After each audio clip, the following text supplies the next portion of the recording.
itu. Kedua, ya kita berkepentingan untuk menawarkan visi kita. Ketiga, kita juga berkepentingan untuk mencari partner. Nah, kenapa dia berbayar? Karena memang untuk yang kelas yang memang serius. Apakah kami hanya komersil di situ? Tidak. Lulusan terbaik dari Karim Masterclass yang saya akuin sekarang namanya Joe. Kalau Joe nanti gabung, itu gabung lewat jalur gratis. Jadi the best one itu gratis. Nah, alhamdulillah setelah tahun lalu materi kita berikan, kita pertama launching, itu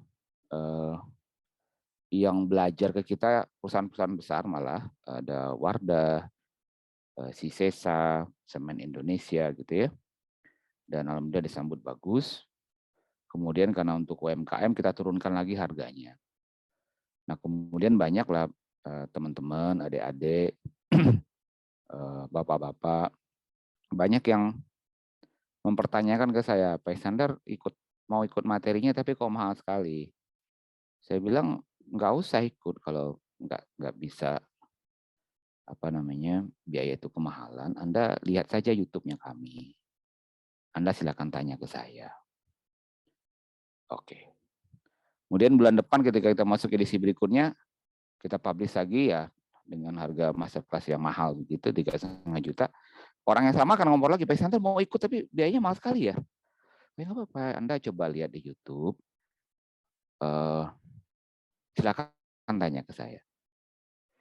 Pertanyaan, saran saya. Oh ya, silakan dilihat lagi. Dan ketika tapi pertanyaan tadi, Anda sudah lihat video kita? Belum. Oke. Bulan keempat, bagaimana yang dipertanyakan? Belum sempat lihat, Pak. Nah, baru saya bilang, Bapak, Ibu minta gratis, materi yang berbayar, tapi yang kita sediakan gratis Anda nggak makan. Paham nggak maksud saya? Itu udah sediakan gratis, yang saya tahu kalau Anda pantengin itu bisa 70 jam mungkin nggak selesai. Anda tidak mau mencerna, kemudian ketika kita memberikan training berbayar, Anda merasa diskriminasi secara financial. Come on, di situ yang saya lihat pendidikan ekspornya nggak pas. So you are not preparing yourself untuk bekerja sesuatu, tapi Anda protes ketika Anda tidak memiliki kesempatan yang sama dimiliki orang lain. Ini adalah materi pertama yang kami masukin di ekspor. Yang saya dapat pelajaran pertama tentang materi ekspor itu, it's not about the product. It's not about the product. Ekspor itu is about people. It's about you as salesman. Karena produk apa sih yang tidak ada kompetitor saat ini? Misalnya di Tasik orang bikin kipas, orang Cina juga bisa bikin kipas, orang Bangladesh bisa bikin kipas. Nah, kenapa dia harus membeli ke kita? Jadi ekspor is not about the product, it's about you, the salesman. Itu, nah ketika Anda tidak disiplin terhadap waktu, kemudian ikut meeting tapi zombie, ya ini akhirnya kita masukkan ke materi-materi training kita. Di materi kemarin di sebuah perusahaan BUMN, saya tanya pembuka, apa sih yang disebut kesopanan gitu dalam negosiasi bisnis? Ya, cara kesopanan itu bicaranya lembut, baik gitu ya. Saya pernah dalam 1 kali 2 kali itu dalam meeting itu ketika teman kita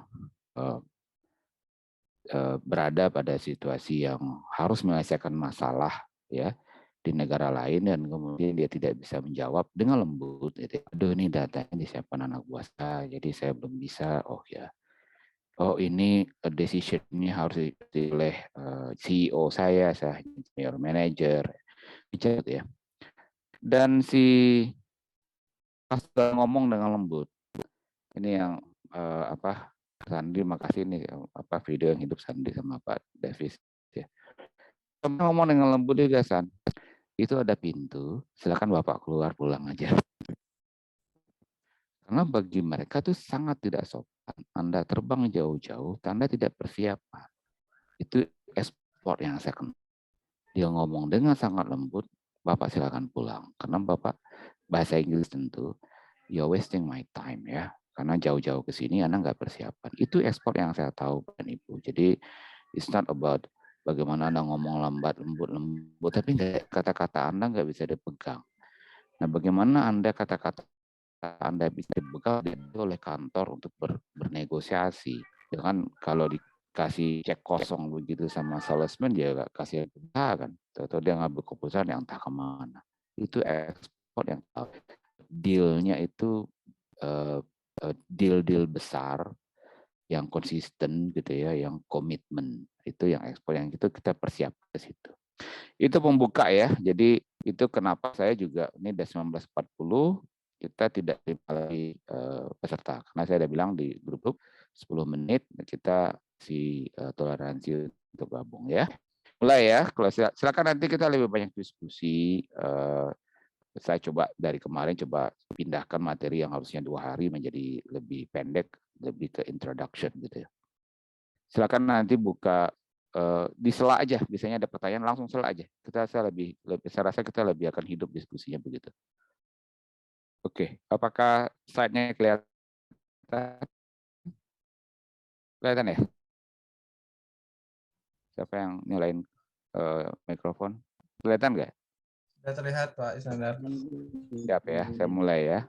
Kelihatan. Jadi ini kita sebenarnya kalau mau strategi juga saya sebenarnya lebih cari fundamentalnya dulu, ekspor itu ya, fundamentalnya kayak apa. Saya terlihat. Oke, izin saya untuk membentengi diri dulu kalau salah. Karena manusia. Jadi benteng saya satu, ketika saya diminta ngasih materi, ini banyak teman-teman saya di kimia, mungkin agak kaget orang kimia ngomong ekspor tuh haknya apa kan gitu ya. Tapi itu ngambil dari lalu ini tanya perawi apa, siapa yang dari Rasul, yang melihat yang sama Rasul. Putus-putus itu Pak. Itu diadopsi oleh kasanah ilmu modern, itu namanya putus ya, sorry. Saya tadi ada telepon masuk. Sekarang dengar Pak Asno? Sudah bagus. Cukup? Bagus. Cukup ya. Tadi ada telepon masuk. Ini kadang-kadang kita bilang 1940, enggak, masih nelfon. Jadi saya mengambil pijakan di hadis, kalau sebuah ilmu itu selalu, sebuah informasi yang menjadi ilmu itu selalu dicari perawi dari rasulnya siapa. Jadi yang benar-benar mendengar itu siapa. Akhirnya dari sana saya memberanikan diri, walaupun lulusan kimia gitu ya, saya bicara ekspor karena saya hanya menceritakan yang saya alami. Ya, yang saya alami. Jadi tidak semua yang kita alami itu pasti begitu. Jadi Anda harus berpikir, Anda harus membuka diri Anda, wawasan Anda kalau ini kayak sebuah lukisan. Lukisan itu ada warna merah, hijau, kuning, ungu. Mungkin bagiannya saya terhadap lukisan Anda cuma memberikan 3 warna lah, merah, kuning, hijau. Tapi yang ungunya, yang hitamnya mungkin Anda harus cari dari orang lain. Itu dulu ya. Jadi ini berdasarkan pengalaman saya dan harus saya batasi juga pengalaman itu berlaku di mana. Saya banyak di Afrika, Kenya, Tanzania, Mozambik, Zimbabwe, South African, Kongo, Nigeria, UAE ya, Dubai itu base camp saya, Jordan, Syria, Pakistan, India, Bangladesh, Sri Lanka, Rusia, Uzbekistan, Prancis, Kanada, Korea, Hong Kong, Macau, China, dan ASEAN ya. Jadi saya nggak pernah handle Australia, saya nggak pernah handle Jepang, saya nggak pernah handle China, saya nggak pernah handle Amerika ya. Belum lah ya sampai saat ini.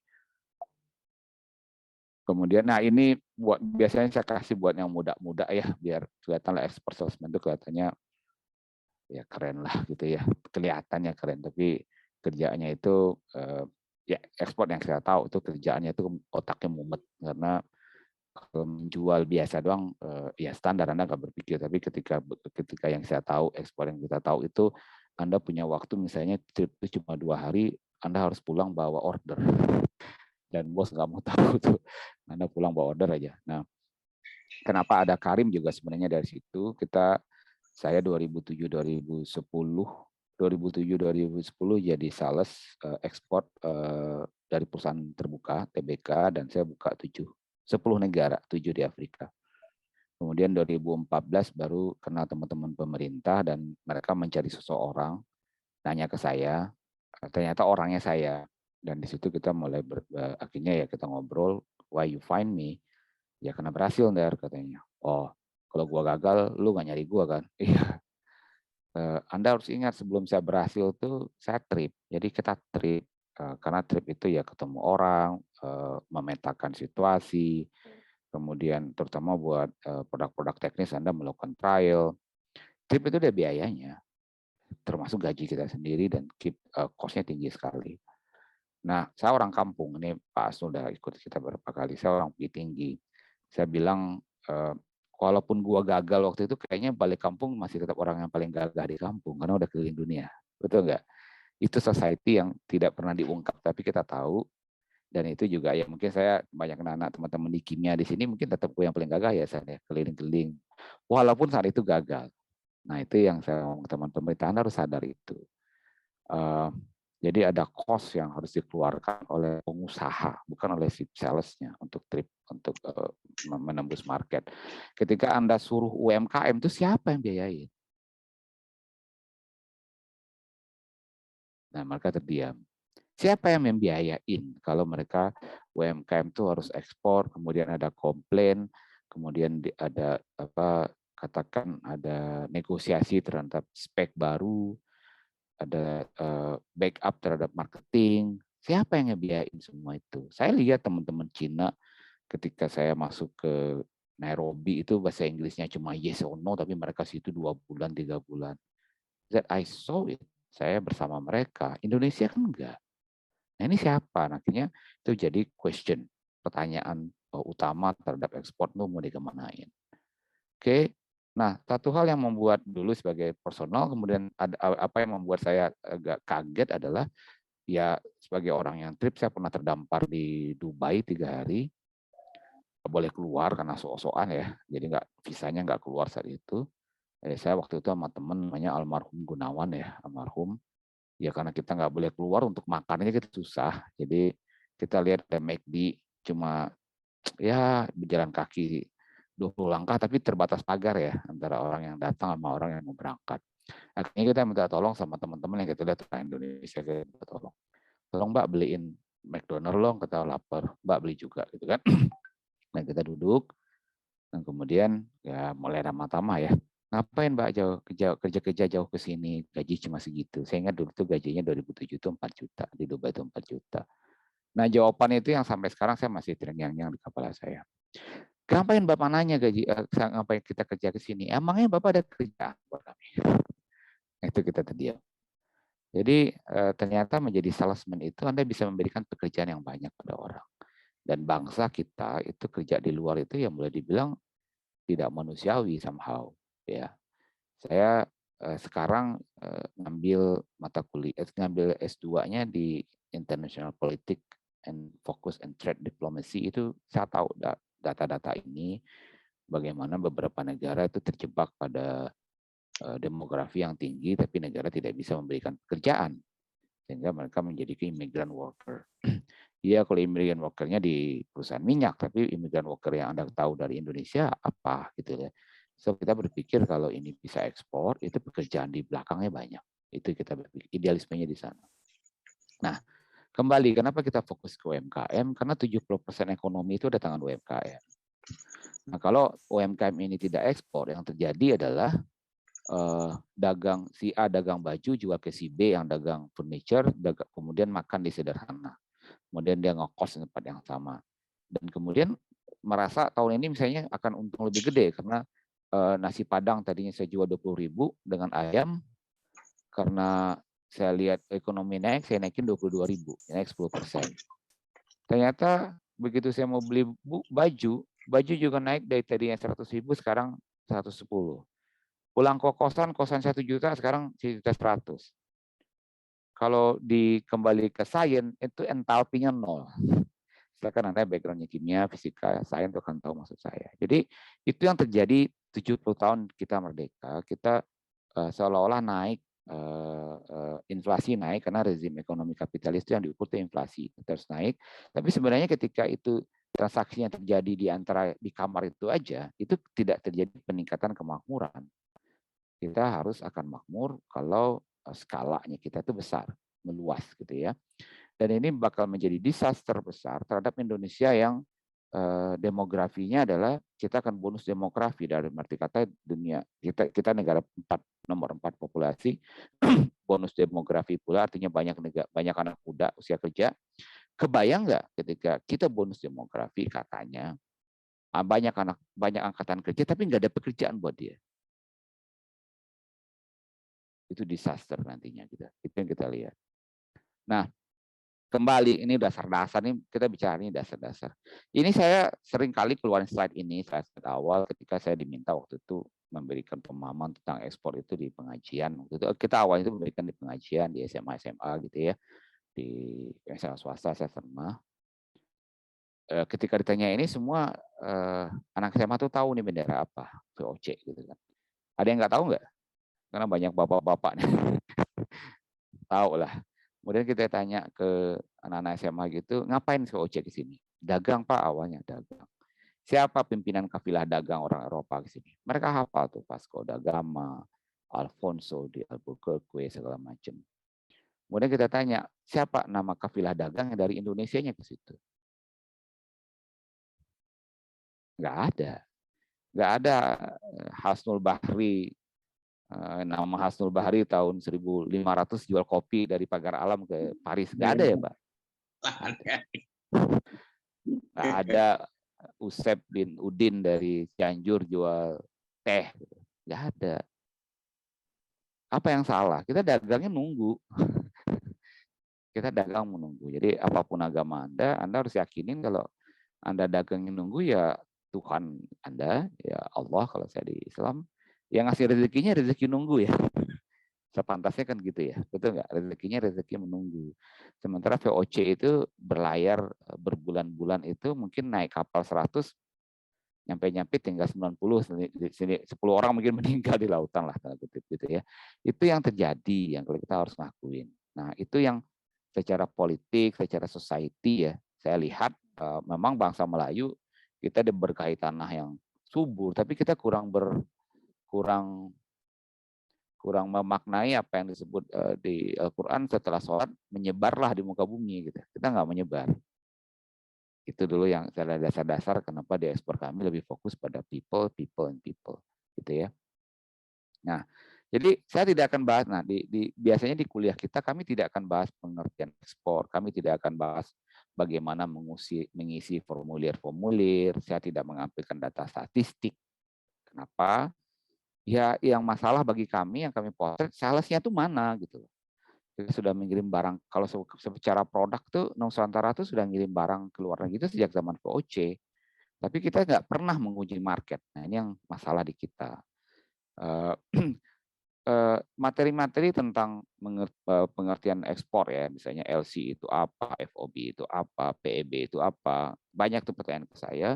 Bagi saya itu materi-materi yang simpel, Anda tinggal cari di Google, sesederhana itu. Dah, Anda cari di Google, Anda bakal dapat, atau Anda cari di materi lain.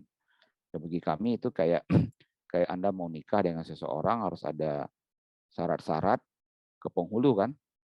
Dan penghulu tinggal menikahkan dengan sederhana, mudah. Yang paling susah itu kan mencari jodohnya kan. Anda mau nikah sama siapa? Itu yang susah. Jadi tentang logistik, payment itu apa, formulirnya itu apa, you will face it pasti, dan tidak boleh salah. Tapi itu baru akan Anda bisa isi ketika Anda punya buyer. Nah, sekarang yang kami fokus di Karim bagaimana mencari buyernya. Oke. Nah, jadi bagi kami Karim yang bolong di ekspor Indonesia itu people-nya nggak ada. Ya, indikatornya apa? Kami tidak pernah mewisuda tanda kutip seorang sales hanya karena dia bisa membantu pengiriman barang. Bagi kita tuh administrasi ekspor sangat penting, tapi belum jadi sales. Yang kami wisuda menjadi sales itu ketika dia bisa handle komplain. Jadi levelnya udah tinggi, udah bisa handle tempat, baru kita bilang, oh ya, you are salesman. Kenapa? Ketika terjadi komplain, itu semua skill harus tampil pada saat itu. Anda harus punya traceability, Anda harus mengerti produk, Anda harus mengerti psikologi customer, Anda harus bisa menenangkan tim Anda, karena ya ketika komplain biasanya ada korban, tanda kutip, ada yang orang dituduh. Kemudian Anda harus bisa meramu semua dalam pressure yang kuat, dan Anda punya otoritas. Hak untuk mengambil keputusan. Dan itu tidak mudah. Itu yang kami sebut sales. Bapak dan Ibu, saya orang kimia, jadi ada alumni saya di sini. Untuk menjadi sales itu awalnya juga bagi saya menakutkan. Karena idaman kita mau kerja di lab. Justru saya bilang saya mau jadi sales ketika saya bisa menyelesaikan komplain. Jadi ada komplain besar di industri saya waktu itu plastik, dia selesaikan selama 2 bulan atau 3 bulan. Kemudian setelah selesai, saya dipeluk sama guru-guru saya, orang Singapura atau Cina. Dia bilang, Iskandar, you will be famous. Kenapa? Because it's the biggest complaint ever. And you just solve it very nice. Oh ya, saya bilang. Why don't you tell me? Saya, ya kalau I told you, you will be very scared. Gitu kan. Jadi di situ kita tahu baru. Ya jadi kemudian saya balik ke kampus, ke Bandung, ke guru-guru, ke Profesor Cynthia dari ITB. Beliau yang menyadarkan ada bakat yang orang lain susah punya. Kamu bisa menjelaskan hal teknis dengan cara diplomasi. So why don't you focus on that talent?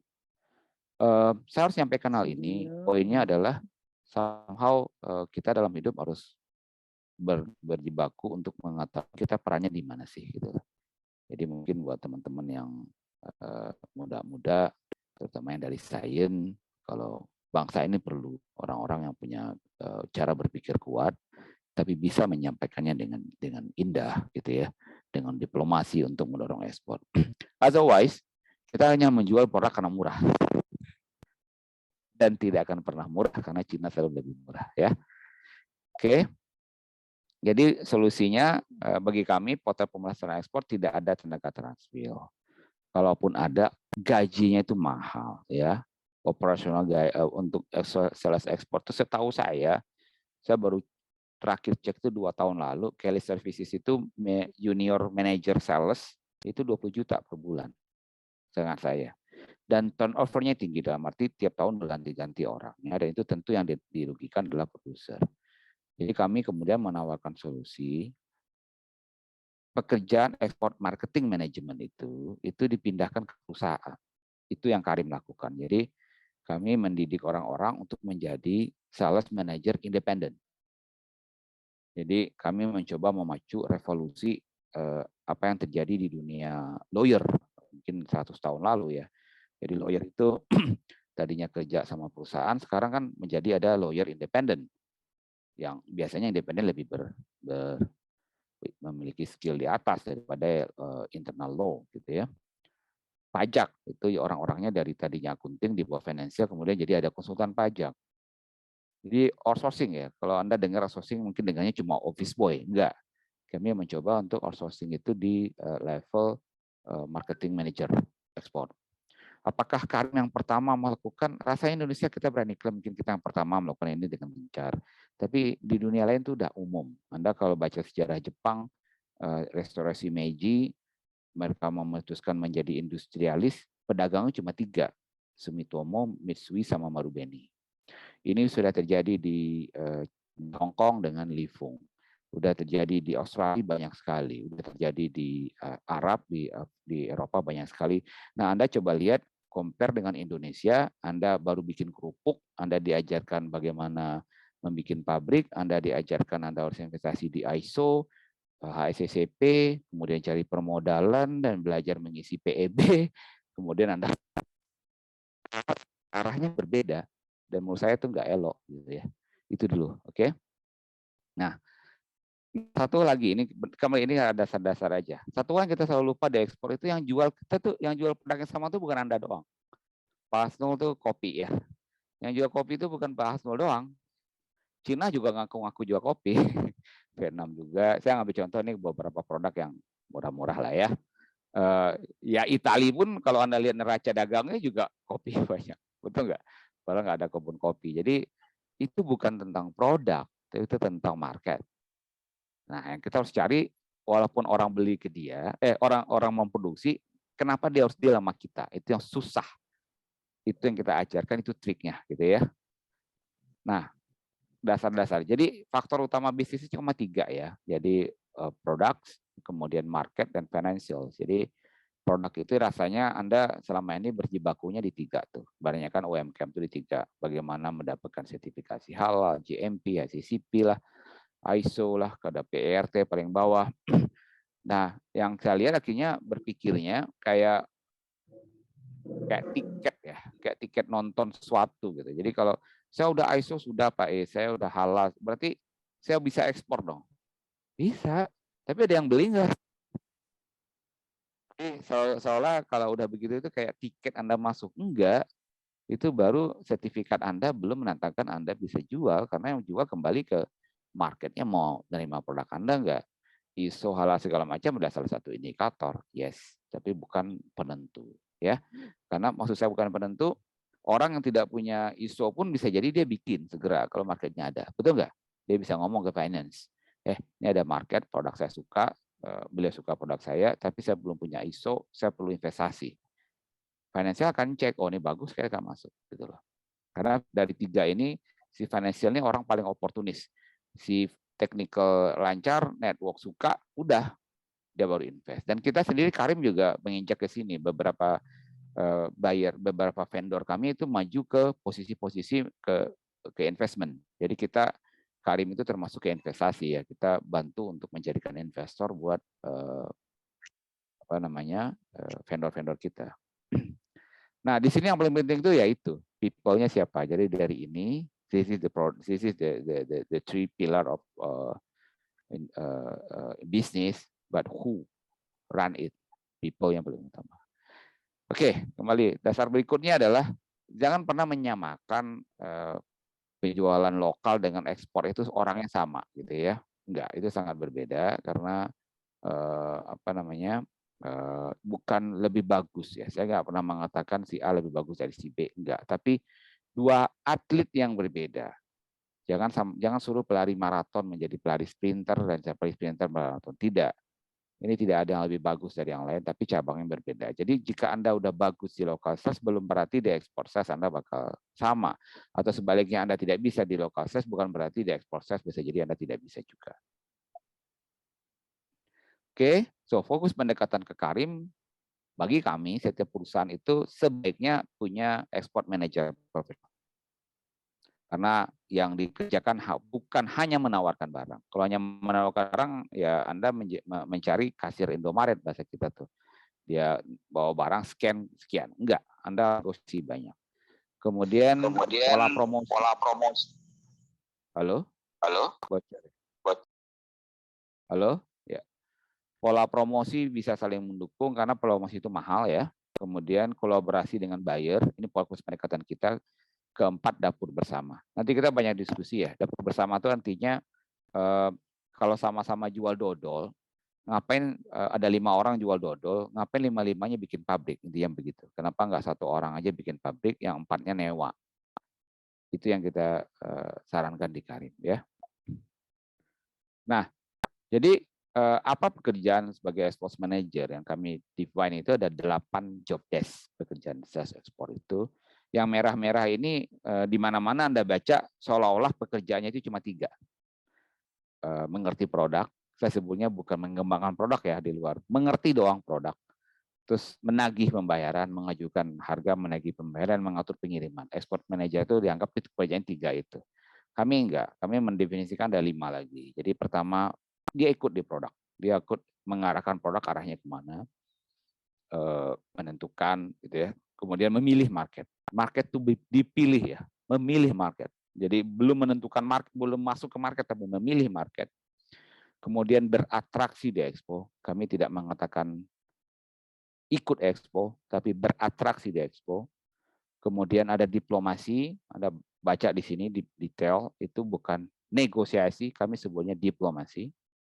Sales admin ini mungkin agak shocking karena yang 7-7-nya naik ke atas, kita ngasih beban yang tinggi terhadap skillnya. Sales admin malah harusnya seolah terdampar, nggak perlu diangkat, kami sebut. Sales admin itu hal yang penting di pekerjaan sales ekspor. Payment dan shipment Anda sudah tahu, ya, dan complaint handling. Jadi bisa menangani keluhan pelanggan. Itu yang kita lihat 8 job desk-nya si sales ekspor gitu ya. Nah, kemudian ada 2 kategori sebenarnya. Produk itu ada 2 kategori. Satu komoditi, kedua non komoditi. Saya dapat ilmunya dari Medco. Saya dapat ilmu dari Pak Ilmi Panigoro. Anda kalau lihat Medco itu perusahaan minyak, kalau yang ada yang nggak tahu ya, perusahaan minyak bumi ya, itu nggak pernah nyari salesman ya. Yang dicari adalah geologis, prosesor ya, apa namanya, kemis gitu, mungkin orang bisa nanganin kemudian IT. Yang dicari itu adalah produsernya, orang yang bisa memproduksi. Kenapa? Di produk-produk komoditi itu Anda tidak, bahkan kadang-kadang harga itu bukan Anda yang menetapkan, pemerintah menetapkan atau politik menetapkan. Jadi sebuah perusahaan yang berjibaku di komoditi itu bakal win kalau dia harganya rendah. Yang membuat harga rendah itu bukan sales, produser, farmer, ya petaninya, orang tambangnya, orang belakang layar, orang dapurnya. Jadi selama produk Anda komoditi, kemudian Anda berhasil menjual, maaf saya aja bilang Anda bukan salesman.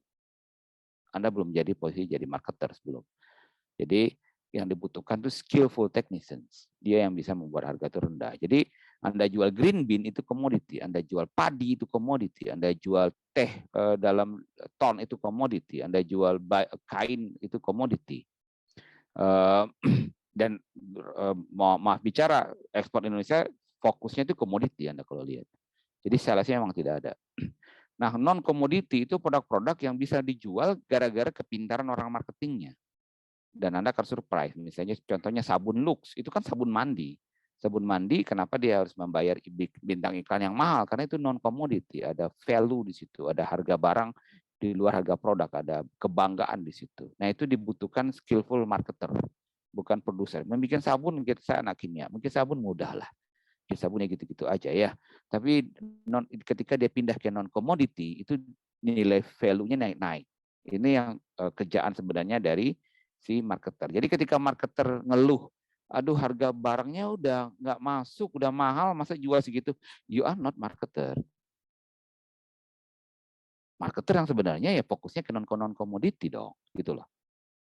Nah, sekarang pertanyaannya, bisakah sebuah non komoditi dipindah, sebuah produk komoditi yang biasa-biasa saja, bisa nggak dirubah menjadi non komoditi? Bisa. Itu makanya itu marketer yang skillful. Ini telur, Anda kebayang nggak telur? Ini telur biasa, telur bebek lepas dari sawah. Tapi ketika Anda jual seperti biasa Anda lihat di pasar tradisional, ya hitungnya kiloan. Tapi ketika Anda taruh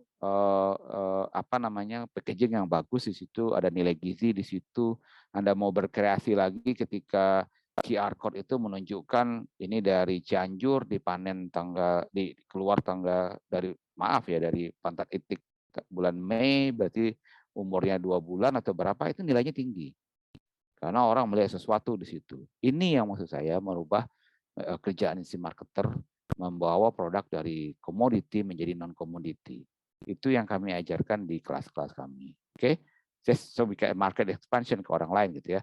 Dia bisa mengkomunikasikan kalau telur ini itu dipanen bukan di titik yang dikasih makan di peternakan yang itu aja, dia nggak bergerak, tapi titiknya lepas ke sawah. Titik lepas ke sawah, ya bulan Mei dia makan ikan kecil, bulan Agustus dia makan lebih banyak kerang-kerangan, telurnya begini. Sales marketer. Oke. Nah, oke, saya lanjutin. Jadi di Karim kita melihat buyer dan seller itu bukan sebagai dua pihak yang berseberangan, tapi justru dia adalah partner. Kita menjual ekspor itu dengan tujuan si seller, si buyer kita di sana bisa tumbuh bisnisnya sehingga dia membeli lagi ke kita. Saya ulangi ya.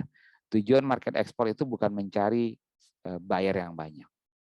Tujuan marketing ekspor itu bayarnya cukup 1 atau 2 tiap negara, tapi mereka tumbuh. Jadi bagi kita tuh agak lucu ketika Anda marketing ekspor, tiap 4 bulan Anda mencari buyer lagi. Berarti dia tidak pernah setia sama Anda. Ada something wrong di situ. Itu sama dengan Anda jual di Alfamart. Anda tidak pernah tanyakan siapa membeli. Tapi ketika Anda ekspor, itu jualannya di kontainer, Anda pasti pengen tahu siapa membeli dan Anda pertahankan dia. Jadi ekspor sangat berbeda dengan lokal. Nah, ada 2 peningkatan ekspor. Ini semua fondasi. Saya harap 30 menit saya bisa, kemudian kita diskusi. Ada ekspansionisme, itu ada kolaboratif. Ekspansionisme itu, untuk masuk sebuah negara ada halangan, ISO-nya harus sekian, dia sertifikat halal, GMP, ICCP, ada ini, ada itu, ada itu. dalam ilmu perdagangan dunia itu disebutnya trade barrier. Itu bagaimana negara memproteksi negaranya ya. Oh, pokoknya masuk ke Indonesia harus halal dulu. Anda harus sesuai dengan SNI. Anda harus nggak ada penyakit ini itu segala macam. Kemudian kalau masih mau masuk juga pajaknya ditinggiin supaya industri dalam negerinya terlindungi. Itu hak negara. Nah, sebagai seorang produser yang kekeh mau masuk ke negara itu, saya tumpuklah itu semua sertifikat. Saya sudah ISO, saya sudah halal, saya sudah GMP, ASTM saya masuk, apa semua sertifikat masuk sehingga saya punya hak untuk masuk. Yes. Lah, ketika masuk siapa yang akan melakukan penjualan dalam negeri itu? Oh, nggak ada teman. Saya kirim lagi staf saya berkantorlah negara itu. Itu pola ekspansionisme. Dan itu kalau kita mau jujur cuma bisa oleh perusahaan besar sekelas Jarum, Mayora, Indofood, gitu ya. Nah kalau UMKM bisa nggak? Nggak bisa dia. Sampai kapan dia bisa menumpuk hal itu, ISO-nya, halalnya, kemudian dia dapat sertifikasi ISO, kemudian diperbaharui. Jadi Karim kita berpikir kenapa nggak collaboration? Jadi bergabung dengan orang, dapurnya dipinjam ke orang, marketingnya berjamaah, bisa jadi brandnya pun mengalah nggak pakai brandnya dia. Jadi ini dua hal yang berbeda ya, jangan disamakan. Jadi yang kami lihat kebanyakan polanya itu mengarah tanpa disadari ke ekspansionisme. Dan itu ekspansionis, yang namanya ekspansionis Anda harus very very strong, then you attacking. Kalau masih UMKM, how can you do ekspansionisme? Itu susah. Oke, ini di kelas. Nah, kemudian kita juga akhirnya mengajarkan membagi, ini sebenarnya cuplikan dari materi kita, bagaimana sih masuk ke sebuah negara gitu kan. Kita bagi itu di kelasnya Karim itu kita bagi ada di garis Y itu negara maju atau negara berkembang, developed country atau developing country. Kemudian di garis X-nya itu dari perusahaan lokal biasa atau perusahaan multinasional. Dan kemudian Anda lihat nih ada kuadran A, B, C, D. Dan ini cara masuknya beda-beda. The way you behave berbeda-beda ya. Bagaimana deal di area sini. Ini kelihatan ya kata saya. Bagaimana deal di area sini, bagaimana deal di area sini, bagaimana deal di sini. Saya rasa nanti saya nggak ngomong dulu karena ini dalam banget. Kalau ada pertanyaan nanti kita jawab. Tapi ini kita ajarin di kelas kita gitu ya. Ini beda, cara masuknya beda sekali. Contoh yang ini adalah di margin A, di level A ya. Negara Dubai. Jadi di sini Anda lihat, sorry, ini UAE itu Dubai ya, United Arab Emirates. Kami memetakannya begini. Ada gedung-gedung tinggi tapi ada orang. Anda nggak pernah lihat di Jakarta kan sekarang. Sepeda kumbang kemudian bawa dus untuk hidup. But it happened di Dubai, oke? Okay? Dan itu reaksinya berbeda. Oke. Okay. Nah, sorry, ini batas dunia negosiasi. Ini bekal buat terutama Melayu lah ya. Melayu kita harus kadang-kadang apalagi Islam kita punya apa namanya ya kadang-kadang ditanya Pak Iskandar kalau jadi sales itu kita nanti minum atau gimana enggak, itu tergantung Anda membawa diri ya. Dan akhirnya kita lihat bagi saya itu batas dunia itu Thailand. Jadi kalau Thailand ke barat itu Anda bisa egaliter. Anda bisa bilang sorry saya nggak bisa lakukan itu, Anda silakan ikut. Tapi kalau di saya enggak. Tapi kalau Thailand ke timur Anda nggak bisa. Anda mau tak mau harus ikut budaya mereka. Bagaimana reaksi pemerintah? Bentar, ini saya percepat ya. Ini yang paling tinggi komplain bagi kami itu wisuda sales itu ketika terjadi komplain. Ini kita ajarkan bagaimana ini skill-skill utama yang harus dimiliki seorang salesman ekspor. Wawasan ya, wawasan dalam bidang sejarah, wawasan dalam politik dan ekonomi, fashion and art, kemudian pengetahuan dikit tentang gadget dan sport. Sport itu penting. Jadi Anda harus tahu tentang sport. Oke, saya akan buka sesi diskusi. Jadi sebenarnya sekali lagi saya adakan ini untuk menjawab pertanyaan kenapa kok kelihatannya susah untuk belajar ke Karim. Bukan susah, kami hanya mau Anda serius. Anda masuk jam sekian, ini kan yang saya approve tadi rasanya cuma satu yang bukan jam tadi ya, ada yang terlempar saya approve. Saya cuma mau Anda serius kalau mau belajar ekspor. Kemudian kenapa di kelas yang master berbayar? Karena memang itu orang yang lebih serius lagi dan kami harus ketika kita memberikan contoh itu kita sebutkan siapa, sebutkan perusahaannya. Tentu kita nggak bisa sebutkan itu ke sembarang orang karena itu ya nggak elok lah gitu ya. Kenapa kita harus sebutkan? Karena tidak disebutkan itu Anda membayang-bayangnya kemana dan menurut saya lebih banyak kelirunya. Saya kembali ke slide pertama, bagi saya filosofi hadis itu nomor satu, kontekstual itu nomor satu. Jadi banyak di berbagai forum yang saya protes, misalnya contoh-contoh yang nggak mungkin diambil alih oleh UMKM. Contoh, cobalah lihat Indomie. Indomie itu begitu bagus, bisa begini. Anda nggak bisa jadi Indomie. Indofood itu berdiri dengan monopoli. Soalnya mendapat monopoli dulu dari Pak Harto, kemudian dia bisa memonopoli pembayaran pembelian gitu sehingga harganya rendah. Anda harus cek lagi packagingnya itu mereka menciptakan pabrik sendiri sehingga harga packaging Indomie itu murah sekali. Itu bisa dibikin karena mereka volumenya gede dan itu ada perhitungan-perhitungan skala raksasa. UMK nggak bisa mungkin ke situ. With all my respect to Indomie, teman-teman saya banyak di situ. Nah Indomie kalau UMKM mau jual mie kemana? Nggak mungkin dia mengarah ke pola Indomie. Mungkin arahnya malah berbanding terbalik. Dia harus mengarah ke sisi yang organik, yang higienis tingkat tinggi sehingga masuk ke premium.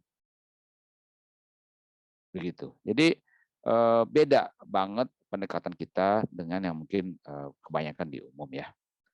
Saya rasa sesi saya itu dulu, mungkin kita lebih banyak ke diskusi karena kita membatasi orang itu kan biar kita bisa lebih intens ya.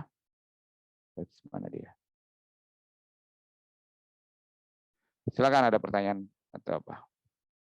Baru kelihatan ada Pak Yohan, ada Sandi, ada David Daus. Silakan Pak Leksono. Waalaikumsalam. Ya, saya Leksono, Pak Iskandar. Ya, Leksono dulu, habis itu siapa tadi RSN ya? Silakan. Ya, terima kasih Pak Iskandar atas waktunya dan kesempatannya bisa join. Sebetulnya memang kalau background saya mungkin tidak di UMKM gitu Pak Iskandar, tetapi pemilih standar ini menarik Pak. Jadi yang saya akan tanyakan adalah tadi ada satu contoh dan saya juga baca sekilas tentang Karim Internasional, terus terang ini baru ya Pak, baru saya lihat gitu ya. Istilahnya agregator ekspor begitu ya. Mungkin kalau saya pernah tahu ada juga agregator importir gitu ya. Jadi banyak sekarang kan yang memang importir banyak sekali ya. Saya pun ikut importir.org gitu ya. Dan importir yang lain juga banyak gitu ya. Ini kebalikannya. Jadi kemungkinan seperti itu ya Pak Iskandar ya. Mohon klarifikasinya kalau saya salah. Betul. Tapi kalau memang itu adalah ekspor agregator, tadi ada satu contoh Pak. Jadi bagaimana kalau misalnya beberapa UMKM itu ketika dia tidak istilahnya bukan berdaulat ya, dia tidak punya kapasiti untuk bisa sendiri menembus pasar, kemudian agregator yang seperti Karim Internasional ini menjembatani gitu Pak. Nah mungkin saya minta contoh aja satu atau berapa bagaimana hal itu bisa terjadi Pak. Terus kemudian bagaimana apakah branding yang mereka sebetulnya katakanlah satu branding yang pengen secara egoisme perusahaan itu pengen maju sendiri, kemudian dilebur menjadi satu branding dengan beberapa atau katakanlah tadi dapur bersama begitu Pak Isnada. Terima kasih pertanyaannya itu Pak Isnada. Saya ulangi ya, pertanyaan pertama maksudnya bagaimana cara kita membantu gitu? Bukan, jadi contoh yang memang pernah dibantu, contoh beberapa UMKM sehingga menjadi menjadi satu lah ketika ekspor dan memiliki kekuatan yang lebih gitu Pak Isnandar. Oke, saya jawab pertanyaan dulu ya. Itu belum tentu mereka harus bergabung dengan satu sama lain. Itu saya tahu egonya susah banget ya. Egonya susah banget. Jadi yang pertama Karim tawarkan itu memotong biaya marketing manajemen. Ya. Jadi kita memotong biaya marketing manajemen. Emang memotong itu pindahnya ke Karim ya, saya harus akuin ya. Pindahnya ke kita. Karena kami selalu bertanya, Anda udah mau ngurus ekspornya nggak? Sudah. Jadi ya Anda pada posisi untuk menggaji orang nggak? Iya sih Pak, kepikiran, tapi kan gaji mahal ya, 8 juta, 10 juta. Minimal itu masih unyu-unyu lah gitu. Kita ya hanya setengah UMR gitu loh. Itu yang caranya kita. Setengah UMR pun juga banyak yang bertanya, setengah UMR-nya di Garut dengan Jakarta aja udah beda. Kenapa sih ngambil dasarnya dari mana? Saya bilang enggak, sebenarnya biar nggak gratis aja. Karena yang kita cari kan komisi setelah penjualan. Nah, cara kita membantu, ya kita benar-benar jadi marketing manager yang kami pahami. Banyak sekali kalau food itu, I have to say, kita mundur sampai ke packaging. Kita benahin dulu packagingnya. Benahin itu satu, kadang kita lihat, Pasno tuh packagingnya bagus, boleh saya udah lihat. Packagingnya beliau bagus. Jadi ada packagingnya, saya lihat, saya tanya ini harga berapa? 5.000. Dia jual 35.000 tuh Pak, ada Sulawesi itu. Saya nggak sebut produknya. Saya lihat 5.000 kok tinggi sekali, mungkin karena di Sulawesi ya, biaya transportasi tinggi. Saya targetkan packagingnya turun 2.500 dulu. Udah kita kejar dulu. Kemudian kadang-kadang itu Pak Laksono itu bisa 3 kali 4 kali itu. Bolak-balik ke kita, Pak, robah, coba ini, karena background saya orang packaging. Itu salah satu membantu, baru kita Zen kita promote. Bukan Zen ya, sebelumnya kita udah promote juga, tapi kita tahu kita ada PR di packaging, Penerindo packaging. Ada yang baru kemarin saya dari Bandung ya, hari Senin saya di Bandung, itu ada UMKM yang tahun lalu bawa produk ke kita, beliau promosi, kemudian saya benar-benar bantu tuh sampai saya nggak ngerti cara bikin kue, saya nggak ngerti, tapi saya advice di situ, Pak, ini ketipisannya, ketebalannya nggak rata, mendingan Anda coba kejar, dan ya saya dengar mengejarnya tidak mudah Pak Iskandar, saya tahu. Jadi saya coba dengar lah, oh kenapa nggak mudah? Karena ya itu ilmu yang mereka lagi in proses, tapi jelas mereka di depan orang lain di situ, mereka kejar. Kemudian ada 2 packaging yang mereka masukkan, satu pakai port, satu yang pakai stiff, pakai PET ya, polyethylene. Saya bilang kalau Anda bisa kejarlah yang polyethylene karena ini cantik sekali kalau jadi, tapi kalau sekarang berantakan banget. Nah, kemudian mereka kejar 1 tahun, berarti 10 bulan lah. 10 bulan kemarin ketemu di Bandung, saya bilang udahlah lupakan yang PET karena 1 tahun mereka kejar nggak bagus-bagus. Nggak bagus-bagus packagingnya, udah ayo fokus di sini aja. Gitu. Jadi itu kerjaan-kerjaan satu ya. Nah, kemudian kebetulan kemarin saya bawa teman orang Oman, baru saya ngomong, lu coba deh. Wah ini bagus, ntar udah gue yang jualnya di Oman deh gitu. Saya bilang lu mau nyoba sekarang, tahun lalu kalau nggak salah ambil patah gigi lo bro. Kenapa? Ada yang kerasnya. Oh iya. So they do a good job untuk memastikan produksinya itu rapi, homogen. It's a good job dan hard job gitu kan. Nah kemudian yang surprisingly Pak Laksono pas mau pulang, maka narik saya ngobrol, Pak, kita mau jual perusahaannya. Loh, kenapa dijual? Kita pikir agak negatif, apakah rugi segala macam. Ternyata dia untung, dia menjual karena tergoda dengan bisnis lain, tanda kutip itu ya. Jadi kita advice, jangan deh, kalau Anda mau jual 100% nggak ada yang mau beli. Tapi kalau Anda jual katakanlah mencari pemodal, mungkin orang banyak yang mau karena Anda doing a good job. Jadi dalam 2 hari, maka kejar meeting, sekarang posisinya mencari investor. Dan teman-teman Oman pun nunggu, yang ngapain kita promosiin kalau perusahaannya mau dijual, dari malu dong kita, betul nggak? Nah ini jarang dimiliki oleh teman-teman UMKM, kadang-kadang karena berpikirnya kayak retail ya Pak Laksono, jadi ya udahlah jual aja gitu kan, besok nggak produksi ya peduli amat gitu, itu nggak boleh, di ekspor nggak boleh. Kedua, itu satu contoh ya Pak. Kedua, ada yang sudah menjual baru ke kita, itu ada juga. Jadi klien kita ada satu sudah menjual buah-buahan ya, 1,5 ton, 1 ton dikomplain. Kebayang nggak? 1,5 ton jual, 1 ton dikomplain, baru ke kita. Kemudian ya dia lihat ada Karim bisa masuk dari komplain ya, bisa. Saya bilang, yuk bayar kita. Jadi kebetulan saya mau ke Dubai, yuk mau bayarnya gimana nih maksud saya gitu ya, jasanya. Mau jadi klien atau jasa pas ya occasional aja, pas trip aja. Pas trip dulu deh Pak, kita sama-sama lihat ya sudah. Dia saya lihat tempatnya, dari tempat saya nginep harus keluar kota, saya tanda kutip agak jauh, saya ngajuin 2 hari, dia bayar 2 juta, 2 juta sekian. Dia bayar ke kita, apakah dia untung? Ya untung, karena kalau dia pergi dia habis 40 juta kan.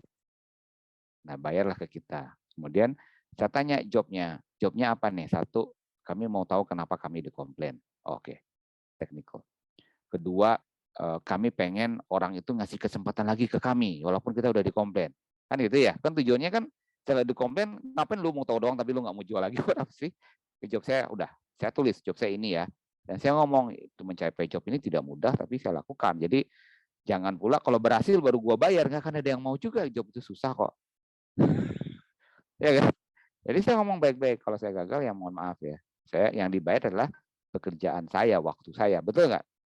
Alhamdulillah berhasil. Kita berhasil. Kemudian ya sekarang masuk ke tahap berikutnya untuk dapatin kontrak. Dan yang surprisingly ketika kita datang ke buyer itu tunjukkan belasan nomor Indonesia yang kontak dia terhadap produk yang sama. Dan dia bilang, hanya kalian yang duduk depan saya, ya makasih banyak. Karena itu artinya tinggi sekali Pak Laksono. Kita ketemu buyer, kita datang itu artinya bagi buyer itu tinggi. Artinya baru kita tahu juga arah kebijakannya dia itu tahun depan itu supplier per negara cuma 2. Sekarang tuh tiap negara ada 15, 18, 10. Dia mau cuma 2. Jadi kita bilang Indonesia gimana? Ya udah Indonesia salah satunya kamu deh. Jadi kita nggak perlu kualifikasi. So, apakah kita tahu dari sebelumnya? Enggak. Ya kalau kita tahu kita modalin dong, betul nggak? Ya, dan si 17 orang ini bikin kamu, tapi itu yang kenyataan di lapangan. Anda harus persiapan lebih banyak, datang, dan kemudian ya harus kita berhadapan dengan orang ya. Anda harus pintar bernegosiasi, Anda punya wawasan yang bagus, sehingga orang tuh nyaman, oke kita deal menyerahkan produk ini ke beliau aja. Gitu Pak. Itu salah satu contoh. Pertanyaan kedua apa?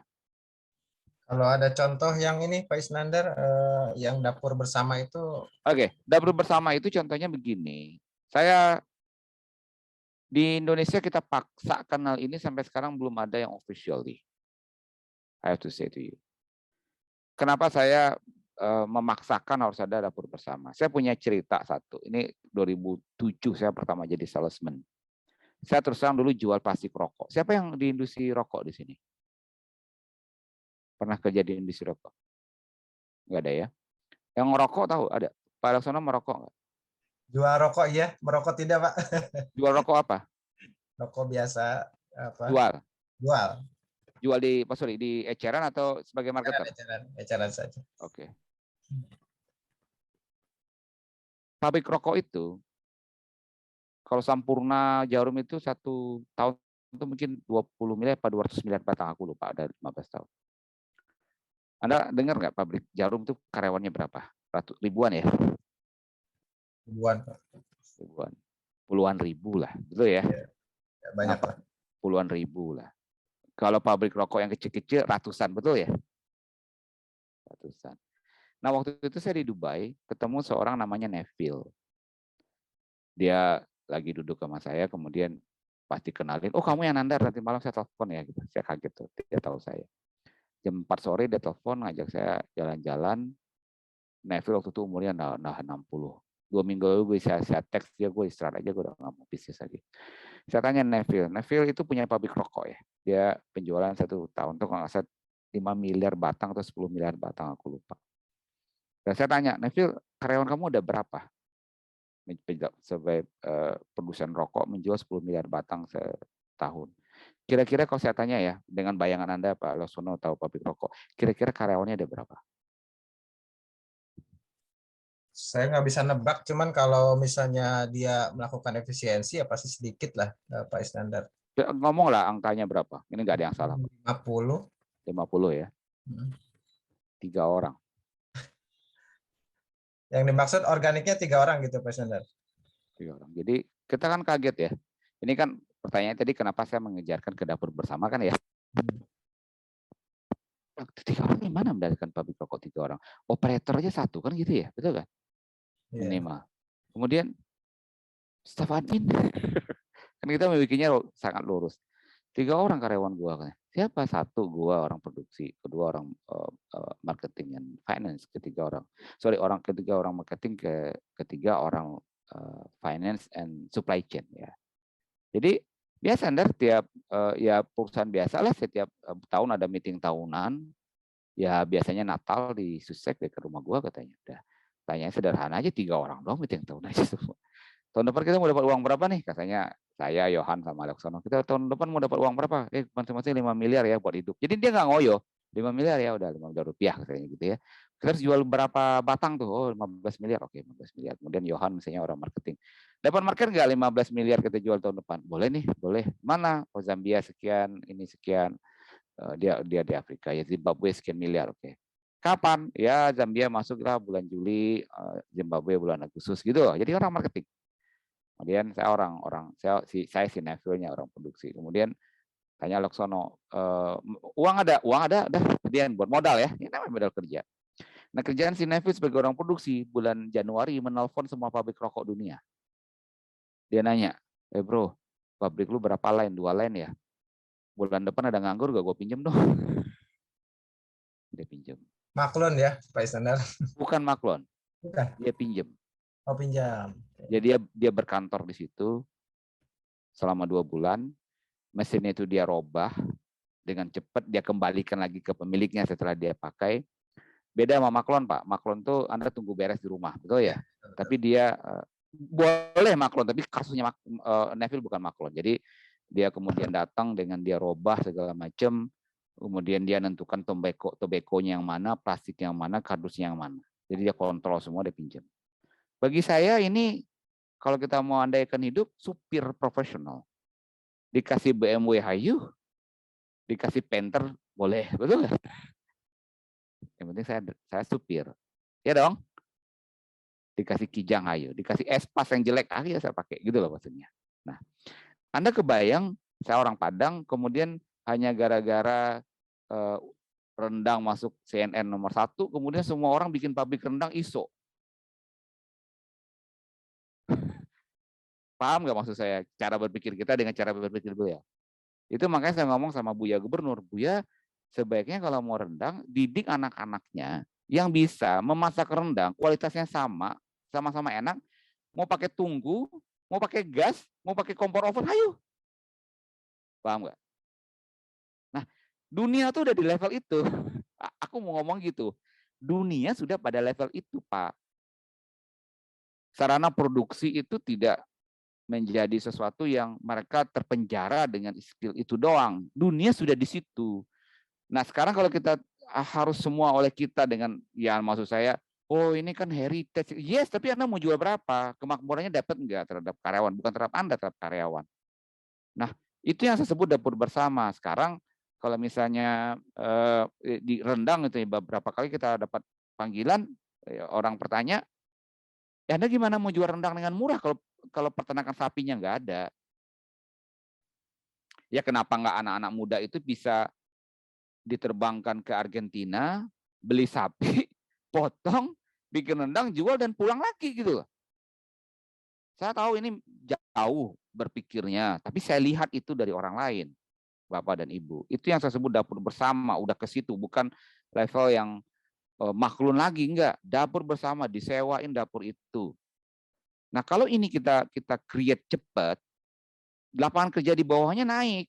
Anak-anak dari sisi teknikal, orang-anak pariwisata tuh naik. Kenapa? Saya punya dapur rendang yang bagus, saya sewakan Johan, kan saya was-was juga, tahu-tahu dia bawa sutil yang tajam, rusak punya nama gue. Betul nggak? Ya, akhirnya saya harus menyarankan, oh lu cari deh siapa supervisi yang bagus, yang ngerti, yang kayaknya bersertifikat, lapangan kerjanya nambah. Tanpa investasi-investasi besar di negara yang akhirnya mangkrak. Itulah poin saya. Kenapa? Saya lihat nggak? Saya lihat cara berpikir yang sangat berbeda. Which is itu terjadi. Dan saya 3 tahun saya di situ, yang 3 tahun itu sangat intens. Saya lihat banget bagaimana produksi itu memang skala produksi yang bisa berpindah-pindah.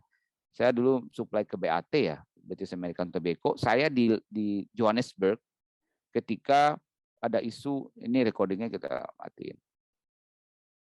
Certified ya, maaf ya, nyalakan lagi. Ketika saya tanya Pak Iroksono, pabrik Anda udah certified Bu, sudah dapat ini Pak, dapat izin segala macam. Akhirnya saya tanya tuh, yang ngarah pertanyaan saya itu, pabrik itu dibangun dari keuntungan si produk enggak? Enggak. Pabrik itu dapat sertifikat itu dari bisnis yang lain. Jadi kita nggak jujur, tanda kutip kita nggak jujur terhadap kenyataannya sendiri. Jadi ada sebuah keripik yang bagus difoto di kap mobil Toyota 86. Banyak cowok tahu Toyota 86 nggak?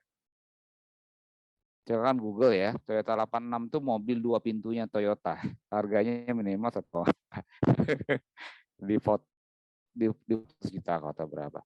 Di keripik difoto di atas kap mobil 86. Tentu katanya ini keripiknya jualnya berapa bisa beli mobil gini kan? Kan gitu ya. Ya jawabannya bukan karena mobil, bukan karena si keripik dia bisa beli mobil, dalam arti teman-teman yang memiliki dapur yang bagus itu bukan dari perputaran produknya. Itu dari bisnis yang lain atau dari warisan. Itu kenyataan UMKM di Indonesia, Bapak dan Ibu. Jadi, nah sekarang akhirnya kita melihat kenapa enggak satu orang ya fokus bikin dapur yang disewakan aja. Itu loh, itu yang saya sebut dapur bersama. Kenapa?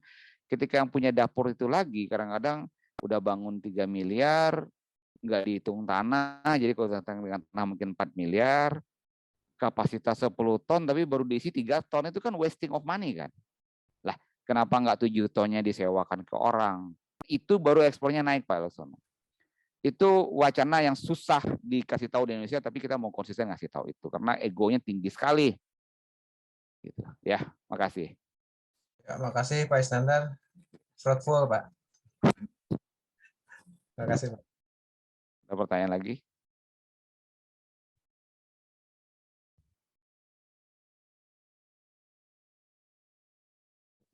Saya tanya, bentar. Mangga, Dwi. Ya, saya bukan orang marketing dan mungkin juga nggak bisa marketing ya, walaupun sekarang lagi coba belajar jualan, bantuin istri. Cuman saya jadi tertarik ini sebetulnya. Sering dengar ya bahwa ada namanya perdagangan bebas ya gitu. Ada zona apa tuh? Zona ASEAN, zona apalah gitu. Yang artinya semakin banyak nanti produk-produk luar yang masuk ke kita gitu. Nah sekarang dengan Nandar bilang ekspor, berarti kan tuh membalikan gitu. Kenapa nggak kita sendiri yang ekspor gitu? Nah pertanyaannya, memang kita punya peluang nggak gitu dengan UMKM ini gitu? Seperti apa kira-kira yang mendasari, dan yang saya tangkap juga Karim itu ke Afrika gitu. Nah, gimana ceritanya tuh sampai bisa menemukannya? Kalau saya bilang tuh, ya kalau saya kan di bagian learning-nya gitu. Kita tuh tahu ini siapa yang harus kita ajarkan gitu. Bagaimana strateginya gitu. Pasti kan akan beda-beda gitu. Nah, itu yang saya tertarik nih gitu. Karena bisa jadi nanti kalau saya punya teman yang punya usaha, ya kenapa nggak ekspor aja gitu. Atau mungkin nggak yang diekspor itu barang-barang yang bukan punya Indonesia gitu. Ada nggak tuh? Misalnya barang Malaysia kita beli, kita jual lagi gitu. Itu sih pertanyaan basic saya nih. Terima kasih. Ya. Sorry ya, aku jawab ini ada yang harus masuk dulu, Pak. Oke, aku ngasih latar belakang dulu ya ke teman-teman ya. Sandi ini kakak kelas saya di kampus 1 tahun di atas, jadi cuma kimia ya. San, pertanyaan lu gue matiin record. Biasa saja berpikir kayak gitu, di Indonesia masih jarang. Saya have to say masih sangat jarang, dan kita semua malah berlomba untuk menumpuk sertifikasi sendiri. Uangnya itu dipakai ke situ, bukan dipakai untuk membina market. Gitu. Bu Zulfa ada pertanyaan, silakan. Biar yang lain dengar, saya kurang ngerti bacaannya. Assalamualaikum. Waalaikumsalam. Pertanyaan sudah di chat tadi itu. Iya, silakan. Perlu diulang ya? Silakan. Diulang aja, Bu, pertanyaannya. Alhamdulillah saya bisa jumpa dengan bapak-bapak hebat ini, bisa masuk Zoom seperti ini. Saya dari Bukit Tinggi. Saya ini bergerak, ada bisnis yang dimana produk kami ini seperti yang Bapak Isnandar tadi sampaikan, bahwa produk kami ini sudah ada ISO-nya, halal MUI-nya, pabriknya juga berstandar GMP. Kalau kami ini bagaimana cara mendistribusikannya, buka jalurnya ke luar negeri begitu. Produknya apa, Bu? Produknya yaitu SR12, di mana apa itu dalam SR? herbal Ini produknya asli karya kita pribumi, orang Padang juga. SR itu namanya, bergerak di herbal, ada skincare juga, ada kosmetik juga, produknya ada ratusan. Tapi yang paling hebat sekali itu dasar itu herbalnya, diantaranya itu susu VCO yang mungkin sangat bagus, barangkali bisa dipasarkan ke luar negeri. Itu bagaimana caranya begitu. Saingan produk Ibu siapa yang Ibu lihat sebagai benchmark di luar negeri? Saingannya, sementara ini saya belum tahu saingannya. Ibu belum tahu atau Ibu memang tidak pernah memperhatikan market Ibu sendiri? Kalau yang kami tahu produk kami ini insya Allah ada satu deodoran itu di marketplace dapat peringkat nomor 1, dia spray kami itu non alkohol. Sebutkan namanya. Sebutkan namanya. Spray SR12. Bukan kompetitor Ibu. Maksudnya Kamatin. Informasi-informasi, ilmu, dan juga pengalaman Pak Isnandar. To the point saja, yang ingin saya tanyakan yang pertama itu, sedikit saya cerita latar belakangnya. Indonesia itu saat ini sedang digalakkan untuk UMKM yang tumbuh dan terus tumbuh. Dan kemana arah tumbuhnya tergantung person dari si ownernya.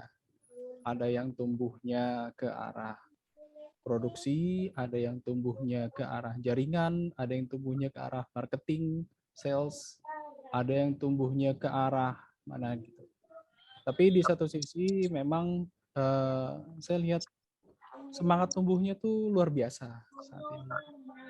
Walaupun memang ya seperti yang ini ya Pak Isnandar lebih memahami seluk-beluknya setelah itu apa. Nah, maksud pertanyaan saya adalah, jadi saya punya channel rekomendasi di mana ada satu wadah. Di sana berkumpul UMKM yang sudah ber-SNI. Dan menurut saya ilmu ini sangat baik untuk mereka tahu. Gitu. Karena bagaimanapun tujuan mereka ber-SNI pun juga salah satunya adalah supaya mereka tumbuh. Jadi gimana supaya mereka bisa menguasai pasar domestik sampai mungkin bisa ke ekspor. Nah, yang ingin saya tanyakan itu adalah bagaimana sebenarnya parameter untuk sebuah produk itu pertama layak untuk diekspor, dan yang kedua bagaimana parameter negara tujuan itu layak untuk dijadikan sebagai tujuan ekspor. Begitu. Terima kasih penjelasannya. Nggak ada parameternya. Sorry, saya jawabnya sarkastis ya. Kenapa? Karena kan cara kalau arahnya pertanyaan Pak Yohan itu bagaimana Anda siap ekspor dan negaranya. Jawabannya sederhana kok, ada di Google. Anda punya produk tadi apa VCO misalnya gitu ya. Kan tentu Anda cari highest code-nya, syarat-syarat ekspor apa kan ada. Itu saya rasa jawabannya saya harus jawab gampang Anda cari, Pak. Kemudian bagaimana syarat masuk ke negara A, berarti kan highest code-nya itu dicari lagi di negara itu syarat-syaratnya apa, mudah. So, kenapa saya jawabnya sarkastis? Karena asumsi saya level itu diketahuin, betul ya? Atau enggak? Oh iya. Dulu ya. Jadi kan paham ya maksud saya ya. Jadi aku highest code tahu nggak? Ada yang nggak tahu highest code nggak? Tunjuk tangan dulu ya, saya takut salah. Ada yang nggak tahu highest code nggak? Siapa yang nggak tahu highest code? Bu Popon nggak tahu highest code. Ada yang nggak tahu? Oke, saya ulangin ya. Selebihnya tahu ya? Tahu ya. Highest code itu, jadi kan produk itu kan diatur oleh negara, Pak. Mana yang boleh masuk, mana yang enggak. Misalnya kemarin palm oil nggak boleh diekspor, kan gitu ya. Itu kan ada aturannya. Minyak goreng yang Anda baca di media adalah minyak goreng nggak boleh diekspor, kan gitu. Apakah diimplementasi di lapangannya itu ditulis minyak goreng? Kemudian minyak goreng kadang-kadang ada tulis minyak goreng. Itu artinya kan terjadi kekacauan administrasi karena kan produk tuh ribuan jenis, betul kan? Jadi negara itu mengaturnya dengan nomor, ya kayak nomor induk mahasiswa lah, standar gitu. Ada Iskandar kan gitu ya. Jadi biar kita nggak salah panggil, ada nomor induk mahasiswa kan. Saya masih ingat nomor induk mahasiswa saya 21D1B96121 kan gitu ya. Jadi ingat, jadi setiap produk itu kejadian ada nomor. Kayak Anda punya nomor KTP, betul kan? Nah, awalnya apa? High score itu gitu itu dulu ya. Jadi yang maksud saya tentang syarat-syarat itu, ketika Anda tahu high score produk Anda tinggal cek di Google, Anda dapat. Makanya saya bilang jawaban Pak Yohan itu sarkastis dulu, saya ngambil pijakan Anda sudah tahu apa itu high score. Jadi kalau Anda tahu high score, pertanyaan yang barusan disebutkan oleh Pak Yohan, itu bisa Anda cari sendiri jawabannya di Google. Oh, ekspor 92 di 34 terhadap negara apa, kan gitu. Ketahuan tuh Pak syarat-syaratnya, ya. Paham ya, di situ paham ya. Nah, pertanyaan Bapak kan itu dulu jawabannya tuh simpel aja. Nah, dari situ tahu lagi 9234, ternyata ketika masuk ke UAE, welcome. Kenapa welcome? Dia nggak jual itu gitu loh Pak. Paham nggak? Dia nggak jual itu. Aku juga nggak ingat 9234 itu apa ya. 9234 masuk dia nggak mau jual itu. Kenapa? Aku juga produksi. Jadi kamu kalau masuk ke sini dia tetapin lagi standarnya apa, atau dia tetapin pajaknya tinggi. Wah, gue juga jual ini, masa lu jual juga? Ya udah, pokoknya dari lu 20% impornya gitu loh Pak. Gitu aja permainannya. Paham nggak? Saya sama Pak Yohan negaranya beda. Saya beternak bebek, saya ngasilin telur. Bapak juga beternak bebek, ngasilin telur. Katakanlah si 9234 ini adalah telur bebek itu. Nah, ketika saya jual ke negaranya Sandra, tidak punya bebek karena gurun pasir, dia bilang welcome aja, udah, mangga, masuk kan gitu ya. Jadi berarti apakah dari negara Iskandar atau negara Yohan ke negara Sandri boleh, sama-sama nol pajaknya, karena dia nggak punya bebek. Silakan aja masuk. Nah, begitu saya mau jual telur bebek ke negara Pak Yohan, Pak Yohan itu berpikir, loh, kan gue juga punya bebek, masa bebek lu masuk? Nah, Bapak teruslah bebek itu pajaknya tambah, telur bebek pajak tambahnya 5% atau 10% gitu loh Pak. Nah, bagaimana mengimplementasi lapangan itu pakai high score 9234 pajaknya 5%. Berarti ketika saya mau jual ke Pak Yohan, saya sudah harus memperhitungkan harga saya nyampe di situ udah nambah nih 5% dari pajak itu. Nah, kalau sama-sama saya lihat Pak Yohan produksinya Rp1.000, saya Rp1.000, saya udah lebih mahal, nambah 1.050, belum lagi kapal kan. Nah, itu simpel. Kalau di ekspor Anda tidak paham itu, ya repot, betul nggak? Nah, itu yang terjadi selalu di ekspor, Pak. Dalamin itu aja. Nah, tapi kalau pertanyaannya, itu jawabannya Bapak ya. Pertanyaannya bagaimana supaya masuk. Di lapangannya, Pak Yohan, namanya aturan banyak penjahat yang coba. 9234 tadi apa? Telur bebek. Nggak boleh, karena Pak Yohan punya peternakan bebek, negara saya punya peternakan bebek. Jadi kita berperang. Nah, di lapangannya Pak Yohan ternyata nggak punya telur ayam, nggak ada peternakan ayam, dia bebek semua dia, nggak ada. Jadi ayam itu ternyata high score-nya 9235. Kalau bebek kan 9234. Nah, saya nakal. Saya akuin lah itu telur ayam. Saya kasih lah di dokumennya. Biar begitu dicek oleh orang bea cukai Bapak, wah telur ayam, mangga, gitu loh. Itu yang terjadi selalu di dunia ekspor, Pak. Nah, ketika Anda ketahuan salah, ya hukumnya bisa kriminal, segala macam. Itu yang terjadi. Itu sederhana itu ya, telur bebek diakui telur ayam biasanya. Tapi di beberapa negara, kadang-kadang itu terjadi lebih dalam lagi. Anda kalau cek di Google, di YouTube, Pak Silmi Karim, Presiden Direktur Krakatau Steel pernah ngomong di media, seorang Silmi Karim ngomong di media itu berarti ya itu udah negara ya. Cina mengekspor tuduhannya Pak Silmi Karim loh, itu tuduhan yang sangat fatal dan beliau saya lihat kuat datanya. Jadi si logam itu misalnya yang mulai saya ekspor tuh dicampurin sesuatu yang tidak ketahuan oleh orang yang bea cukai biasa, Pak. Hanya oleh orang dibawa ke lab baru ketahuan. Ngerti nggak, Pak? Nah, itu Anda kalau lihat di beberapa di Karim Internasional, saya nggak tahu apakah saya tahu di YouTube apa enggak. Saya pernah bahas dengan negara Korea. Negara Korea waktu itu kita bahas ikan ya, ekspor ikan Indonesia ke Korea. Saya ngomong ke Korea, Mr. Kim, Nyonya Kim, ke Korea kan namanya Kim semua. Metode untuk menghitung berat jenis es nggak? Kaget mereka, ngapain Anda tanya begitu? Saya mau nanya tegas, Anda di incoming method Anda menghitung berat jenis es nggak? Padahal dia baru memaparkan syarat-syarat ekspor ikan ke Korea. Saya tanya, Anda tahu nggak berat jenis es? Anda punya metode nggak?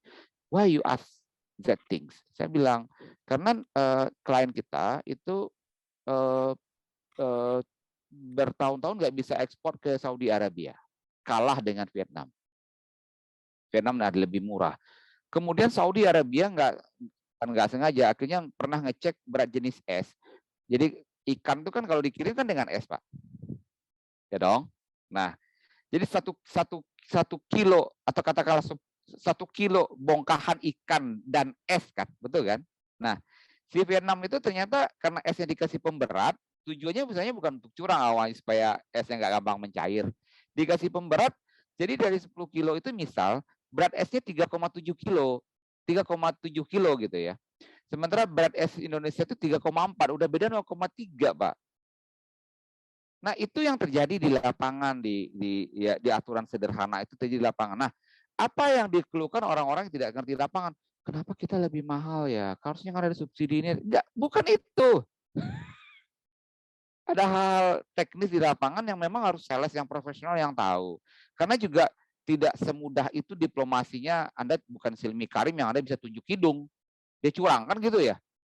Nggak bisa, di lapangan itu perlu, dan itu kerjaan saya dulu di lapangan untuk memberitahu kenapa produk kita kelihatannya lebih mahal daripada orang, tapi sebenarnya kita lebih murah.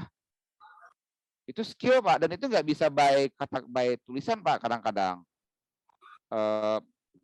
saya pernah head to head sama Vietnam, harganya lebih murah dan kita menang karena kenapa Vietnam ini? Oh, dia grade premium. Jangan ngomong premium, saya bilang. Kenapa ada kan premium? Premium itu nama. Saya mau tahu kadar abunya berapa. Itu teknis banget. Kadar abunya berapa? Itu diam buyer saya. Telepon orang Vietnamnya. Kadar abunya berapa? Saya tebak 5% dia. Dia telepon, Pak. Anda 5%. Kok lu tahu? 5% itu namanya di kami grade B, Pak. Udah saya jual segini. Negosiasi itu hanya bisa Anda alami ketika Anda berhadapan, Pak. Paham, Mbak? Jadi ketika saya udah jual nih grade A, saya jual grade A harga katakan $1.300.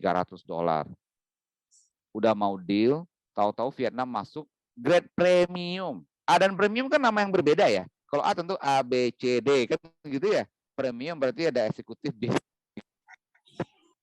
Harganya 1.200, kamu 1.300.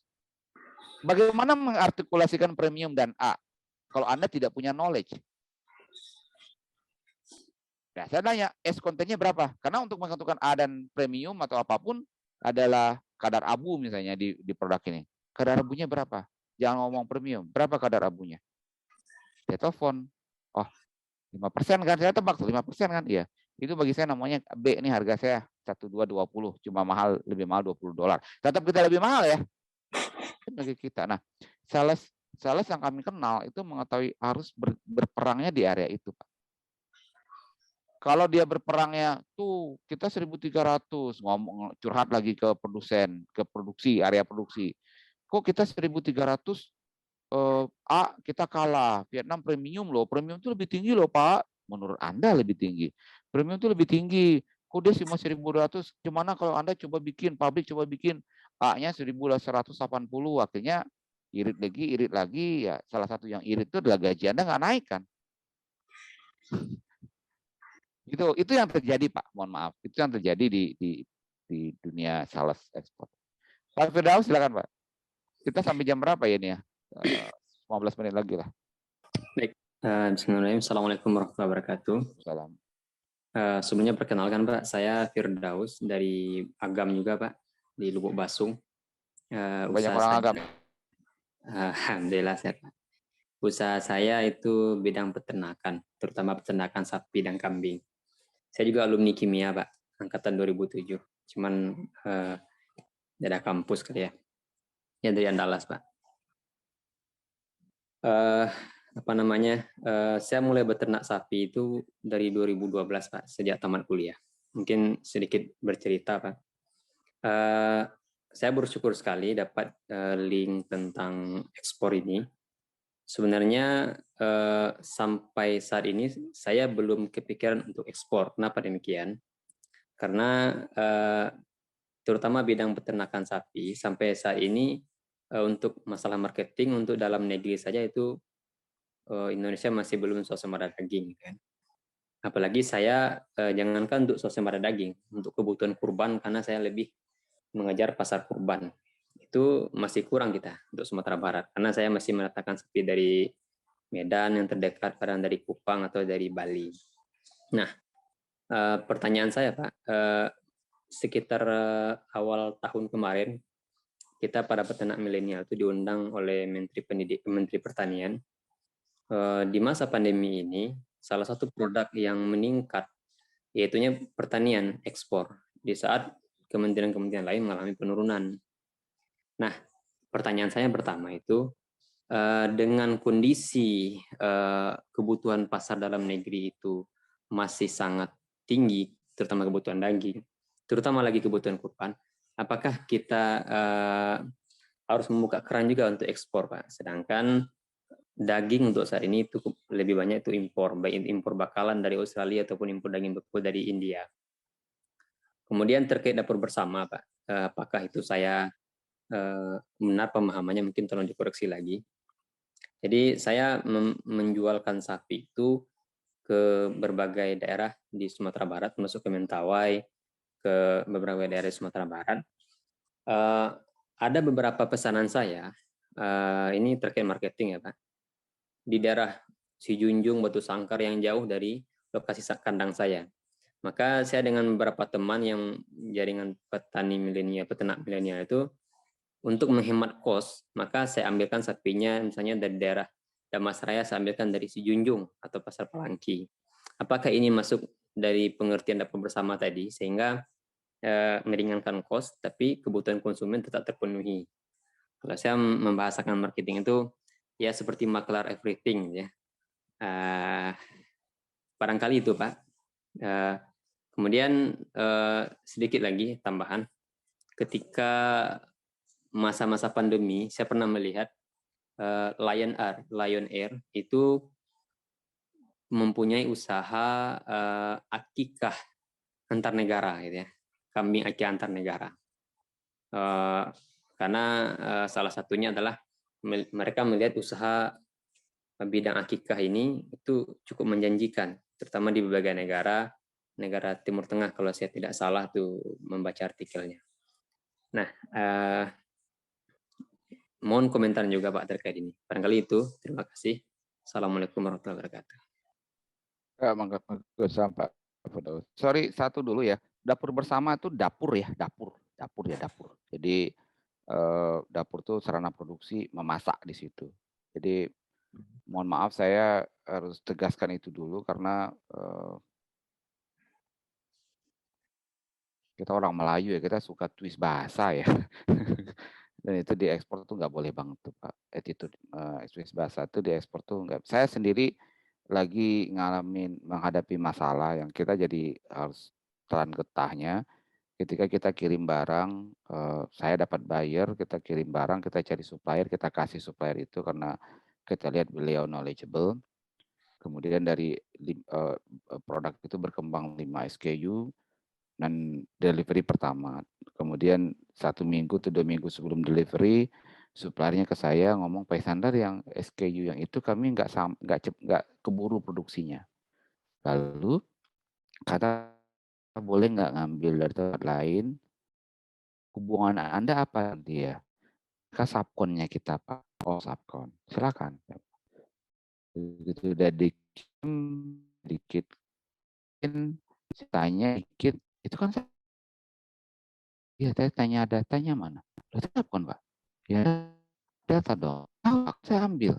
Akhirnya tanya sebentar, sabun yang Anda makan nih, saya beli, astagfirullahaladzim, dan beli itu dua yang berbeda.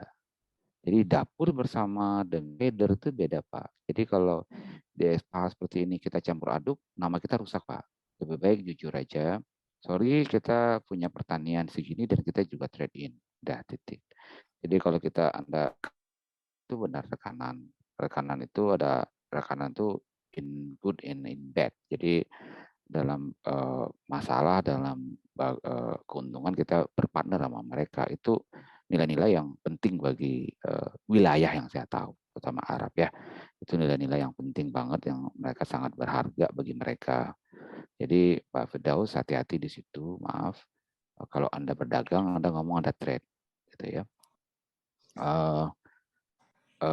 Sorry ya, saya agak dalam di situ karena kadang-kadang di dunia ekspor itu hal-hal yang tidak diduga itu lebih penting, Pak. Produk itu sekali lagi mudah dicari, kan yang jual sapi bukan Bapak doang gitu ya, tapi yang mereka cari itu justru orang yang secara etik mereka nyaman. Saya lagi masalah itu, saya dapat masalah itu dari buyer yang kenal saya dari 15 tahun lalu. Dulu dia nggak beli itu, dia ketika dia pindah industri ke yang lain, dia tetap kontak kita. Itu ekspor yang kami tahu. Kedua, integrity, itu namanya integrity ya maksudnya. Kedua, tentang pertanyaan Bapak tadi, industri sapi untuk ekspor ya Pak ya, betul nggak? Saya sekarang lebih dapat permintaan tuh, kita dapat permintaan untuk supply ke Dubai kambing. Dapat supply, kita lagi siap-siap. Kami siap-siap itu maksudnya belum matang. Kita lagi siap-siapkan. Sama pertanyaan kita, ngapain dia hanya kambing ke kita, apa nggak lebih mahal ya? Tapi tetap Maaf Pak, agak putus-putus suaranya Pak. ada sentimen negara Muslim. Halo, kedengaran? Kedengaran nggak sekarang? Ya sekarang udah. Ya, kedengaran ya. Jadi kita lagi handle kambing dan sapi. Jadi sapi saya belum execute, belum plan. Dia permintaan ekspor kambing, daging untuk karkas ke Dubai. Saya sendiri masih bertanya-tanya, kenapa ke kita tuh masuk ke Indonesia apa nggak lebih mahal gitu ya? Kita cek. Itu walaupun kadang-kadang kita lebih mahal, ada sentimen-sentimen positif karena itu dari Indonesia Pak, itu ada. Tapi sapi mungkin lebih challenging ya, lebih menantang karena sapi di Australia itu kan murah sekali, betul ya? Sapi di Australia murah sekali, kenapa harus beli ke Indonesia? Ketiga, yang saya koreksi kalau saya salah, Bapak makanan sapi dari mana? Kalau kita masih, ya Pak, kita masih sebagian besar tuh hijauan Pak, hijauan, kemudian konsentratnya itu di sini ampas tahu dan sagu. Jadi kita belum pakai konsentrat. Belum pakai vitamin? Vitamin udah, cuman konsentrat yang makan olahan seperti sapi-sapi Australia yang impor sapi-sapi Australia belum. Kalau sekarang kan sapi-sapi itu udah pakai ya kayak complete feed Pak, sudah pakai fermentasi semuanya. Kita masih ya mereka udah pakai fermentasi, si olahannya itu difermentasi kan? Iya. Sorry, biaya pakan berapa persen dari HPP? Kalau biaya pakan kita sekitar 60% Pak, maksimal 70%. Oke, arah saya begini ya. Kita 4 tahun lalu kita menentukan arah perusahaan, kita mempelajari costing dari industri peternakan ya. Jadi kita pelajari sapi, kita pelajari kambing, kita pelajari ikan, terutama lele, kita pelajari ayam. Ya, kesimpulan kami baik ikan, baik ayam, baik sapi itu sudah sebenarnya kue ekonominya perginya ke pakan, Pak. Ya. Jadi kita kerja keras untuk pabrik pakan bahasanya. Ya. Betul. Jadi kalau buat Bapak sebentar, buat Bapak Ibu yang kurang paham, saya simpelnya aja. Lele di suatu kota di Jawa, jangan saya sebut nama kotanya lah, itu tahun 2018 1 kilo itu harga lele itu dari tingkat petani itu 16.000 1 kilo tingkat petani. Itu tingkat 16.000 itu biaya pakannya 11.000. Untuk membesarkan 1 kilo itu biaya pakan 11.000, berarti marginnya itu cuma 5.000 tuh 1 kilo gitu. Jadi untuk dapatkan income 5 juta, sekeluarga itu harus menjual 1 ton baru income 5 juta. Dan surprisingly dari 11.000 itu 7.000 tuh biaya vitamin yang cuma beberapa mililiter. Jadi waktu saya Pak Firdaus dari Kimia Andalas, kalau Anda mau berternak sapi, Anda fokus bantu untuk mencari membuat pakannya turun, Pak. Itu baru Anda menang. Nah, sorry saya lupa pertanyaan yang paling penting dari Bapak tadi. Udah ada market, kenapa harus ekspor kan gitu ya? Iya. Nah, saya jawabnya begini. Jangan berpikir ekspor itu hanya untuk mencari tambahan uang. Itu dulu saya harus ngomong pahitnya dulu deh ya. Pahit tapi dapat uang ya. Jangan pernah berpikir Anda ekspor hanya untuk mendapatkan income. Dalam arti juga, lah di lokal sudah ada, ngapain saya ekspor lagi kan gitu ya. Kenapa saya ngomong begitu? Karena dunia udah kecil, Pak. Artinya sekarang Anda menguasai market lokal Anda dari mana Pak? Dari mana? Agamnya di mana Bapak? Lubuk Basung. Agamnya mana tadi? Lubuk Basung ya? Ya. Bapak menguasai pasar dari Lubuk Basung ke seluruh Sumatera, tahu-tahu nanti buka keran sapi Australia udah di Indarung, Bapak mau ngapain?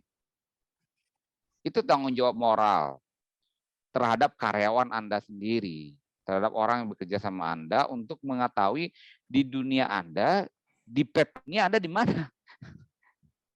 Itu menurut saya. Jadi itu yang saya lihat, itu ilmu pertama bisnis yang saya dapat dari pertama saya kerja. You have to know your position in the world. Kalau itu tanggung jawab jika Anda bisa surprise. Jadi kasarnya Pak, walaupun Anda kasarnya jual ekspor hanya 10.000, jual lokal 15.000, ngapain juga jual ekspor kan gitu ya Pak ya, betul nggak? Tapi saran saya kalau Anda memang mau menjadi industrialis, Anda menjadi bisnis beneran, tetap Anda jual walaupun cuma 10% dari kuantiti. Karena itu yang membuat Anda tahu, Mas, saya lihat itu. Dulu saya juga waktu jadi eksportir, saya pikir saya gagah sekali saya orang kapal Pak. Saya orang kapal, orang agam. Udah gagah sekali, udah jual ekspor 1 tahun, 1 bulan 200 ton. Kita di luar negeri terus. Pas pulang saya tanya teman-teman orang lokal yang juga dipegang oleh orang Padang, tapi Cina Padang, ya bahasa Padang yang Jawa Barat satu sebulan. Ternyata dia jual lebih banyak dari saya. Gajinya lebih gede. Dan saya juga bertanya, kenapa kita harus ekspor Pak? Kalau Mi bisa menjual lebih banyak. Dari kalau kita lokal doang, kita tidak tahu dunia luar, perusahaan sebesar ini, tahu-tahu keran impor masuk, kita mati semua dong. Paham nggak? Ya, paham. Bisnis beneran udah mikirnya ke situ, Pak. Walaupun saya cuma jual 200 ton, Tommy udah jual sendiri 2.000 ton, dia 10 kali lebih besar dari saya di lokal doang. Tapi dan itu saya bicara itu 2018 perusahaan itu yang saya tinggalkan nambah produksi itu Pak. Dan nambah produksi itu bukan investasi 2 miliar 3 miliar, pasti investasinya belasan triliun itu. Itulah Pak. Jadi mengetahui market luar negeri itu wajib, kalau apalagi Indonesia negara 4 besar dunia tuh nggak bisa Anda di situ lagi, akhirnya kita jadi katak dalam tempurung yang nanti juga akhirnya marah-marah sendiri, nyalah-nyalahin bangsa sendiri. Loh, waktu itu saya bisa jual, tapi sekarang keran impor dimasukkan, kita nggak bertahan karena Anda tidak pernah mempersiapkan diri untuk bertarung di level global juga. Betul nggak? Nah, di sisi lain Anda kalau mau lihat Malaysia, nggak usah jauh-jauh Malaysia. Malaysia itu waktu Zimbabwe lagi krisis keuangan begitu, sapinya banyak, itu Mahathir kirim tukang sembelih Pak ke sana, ke Zimbabwe untuk nyembelih sapi, kemudian dibawa lagi ke Malaysia. Itu cara Malaysia secara politik menempatkan dirinya di atas Zimbabwe, tanda kutip. Zimbabwe-nya thankful to Malaysia karena sapi-sapinya dibeli untuk masuk ke halal segala macam. Malaysia malah kirim tukang potongnya ke Zimbabwe, kemudian dikirim. Udah begitu Pak permainannya Pak. Gitu ya Pak Firdaus. Oke, silakan ya untuk diisi absennya. Saya ini ada lagi Pak Firdaus? Cukup Pak.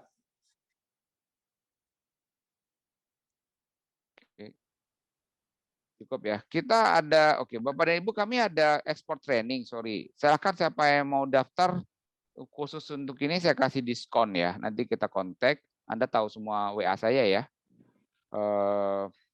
Kita ada online training pada tanggal berapa tadi? Tanggal 12-13 Agustus dan sorry, offline 12-13 Agustus itu di Jakarta. Kemudian online itu 2 kali seminggu mulai 18 Agustus. Sini kita benar-benar didik bagaimana sih menjadi sales eksportir itu kerjaannya apa gitu ya. Tujuannya untuk dua bisa jadi Anda sebagai sales, bisa jadi Anda sebagai pengusaha. Sebagai sales Anda belajar oh gini ya eksportir. Sebagai pengusaha Anda jadi belajar bagaimana mempersiapkan manajemen di belakang sehingga sales Anda bisa perform. Pak Yohan silakan mungkin the last question. Ya, mohon maaf saya tadi joinnya agak terlambat. Saya perlu belajar ilmu dasar. Tadi sempat dikatakan Pak Isnandar, ilmu dasarnya itu banyak di YouTube, di channel-channelnya. Boleh tahu channelnya, Pak? Mohon maaf. Anda Google dapat kok. Belum Google ini. Ya, pengennya Karim sih. Internasional. Oh, Karim Internasional. Siap. Ya, Anda cek di YouTube Karim Internasional dapat itu ya. Siap. Oke, YouTube. itu aja, Pak. Ya, Karim Internasional. Oke. Kalau mau daftar, kita ada master class ya. Master class itu ya master ya. Itu nanti itu memang kelas berbayar. Ya memang untuk yang serius belajar ya Pak Yohan. Silakan. Ada lagi dulu, Pak. Silakan dasarnya. Ya sebenarnya yang disebut master itu juga lebih ke cara berpikir sih. Cara berpikir, wawasan. Jadi kami kalau di master class itu kami nggak mau bahas lagi terminologi ya. Ekspor itu apa, payment LC itu apa. Karena Anda masuk tidak paham pun kita tetap tidak akan mengasih tahu, cari Google aja gitu loh. Tapi yang kita bahas itu bagaimana bernegosiasi, kemudian apa yang harus dipersiapkan, bagaimana mengatasi komplain, bagaimana membangun produk yang unggul, lebih ke situ. Kemudian yang pertama itu bagaimana membaca industri Anda di tengah-tengah. Jadi kayak Pak Firdaus tuh, dia jual sapi, di dunia persapian tuh kita di mana sih? Nah, itu kan penting ya. Oke? Cukup mungkin? Ada pertanyaan Pak Lesono cukup? Terima kasih Pak, sudah cukup. Cukup ya. Saya rasa itu ya. Makasih banyak sudah hadir. Ada Bu Popon juga, Bu Trisna ya. Bu Zulfalinda. Sandri, makasih San. Kalau ada pertanyaan silakan ada WA saya. Mohon maaf Bapak dan Ibu kalau ada kata-kata yang mungkin tidak pada tempatnya, pembicaraan yang to the point mungkin langsung. Mohon maaf, tapi memang kita bahasnya lebih ke konten ya. Makasih. Wassalamualaikum warahmatullahi wabarakatuh. Waalaikumsalam warahmatullahi wabarakatuh. Kami terima kasih banyak Zakillah. Semoga berkah. Terima kasih Pak Isnandar. Terima kasih ya. Terima kasih Pak Isnandar. Terima kasih Sandri. Lesono apa kabar? Sukses Baik. selalu ya. Kita mau minta bantuan nanti nih, masih banyak sekali nih. Mungkin bisa Silakan, lewat Zulfa. WA. WA aja. Ya, Ya, makasih. Ini banyak dari Agam, Firdaus, mau Bu Zulfa. Dari Bukit Tinggi di mana, Bu? Sampai Angke, Dangke mana? pasti ya. Oh, pasti ya. Ambo Kapau. Di atas Tanjung Alam. Iya, dekat Tanjung Alam, Tanjung Alam. Iya kan belok seketik lagi di Kapau kan. Iya. Biasanya kalau Agam Timur tuh sabunnya Bukit Tinggi tadi ya. Oh, iya, kita orang Bukit Tinggi, semua Agam Timur ngomongnya ngakunya kan Bukit Tinggi kota orang Agam kan. Iya. Alhamdulillah. Oke, makasih ya. Sama-sama, makasih. Sampai